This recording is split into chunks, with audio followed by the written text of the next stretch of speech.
del meu cotxe es veu el cel tan net, la mar en calma, milers d'apartaments a vora platja que creixen com bolets. Tornem a casa, estem un poc cansats, a nit tocarem una hora criminal, però quin públic ens van tractar genial.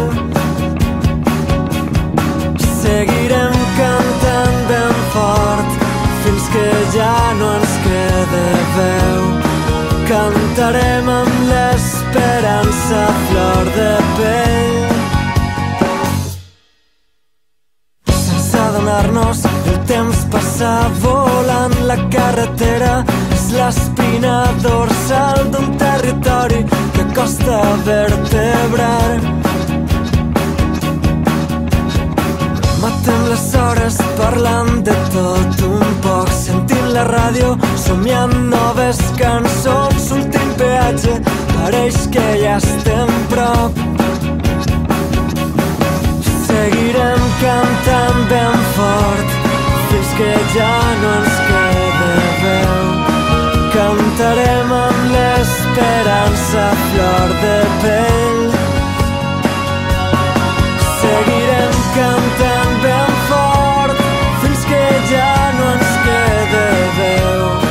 Cantarem amb l'esperança a flor de pell.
Segons l'exalcaldessa Maria José Català, pensava estalviar 195.000 litros de gasolina y 470 tones de CO2 al año, una cifra totalmente subjetiva y de la cual no hayan cifras que la respalden.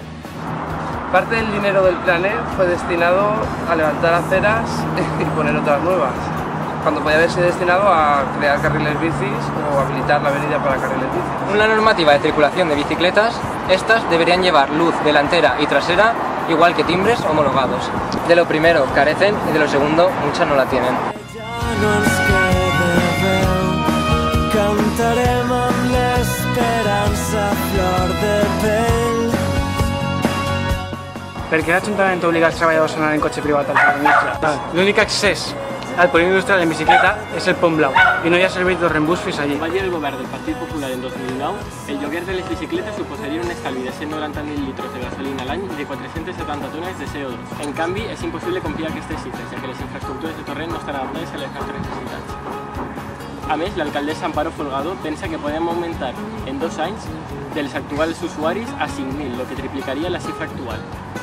Como dijo en 2009 María José Catalá, las obras para enterrar las vías del metro y el alquiler de bicicletas ayudarían a garantizar la sostenibilidad de la ciudad de Torrent y el respeto al medio ambiente. En cambio, la doble moral del Partido Popular permite que se produzcan casos de vertederos ilegales, como ya denunciado con Compromís.